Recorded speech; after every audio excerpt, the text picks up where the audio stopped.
Shukran, Algerian deck and engine rating to Embark 867.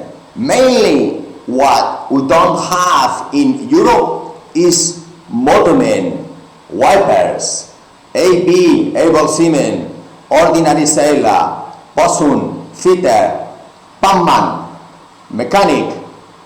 Those ranks, petty officers above AB and the motorman, is disappeared in Europe. So please apply urgently. Remember, if you are from the engine department, field, horsepower and type of engine.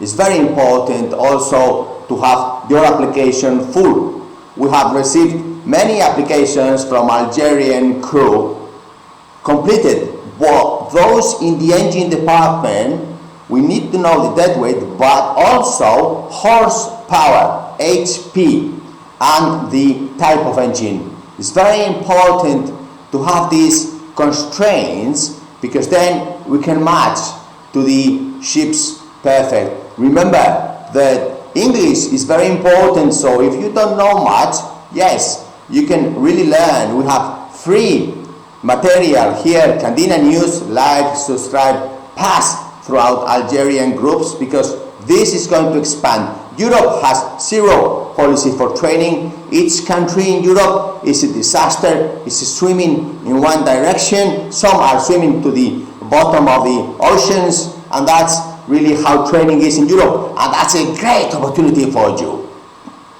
Why? Because in the very short term, everybody will be retired in Europe, get the very good pension from the States, no one is working here, so it's a great opportunity for you to get these jobs. Train yourself in English, train yourself if you are electrician in the high voltage, train yourself in Ropax training, and inform the authorities that there is a huge potential of employing 6,000, 20,000, 100,000 Algerian ratings Denker engine, and just train yourselves. Thank you. Shukran, Algeria. Apply and like and subscribe. Bye.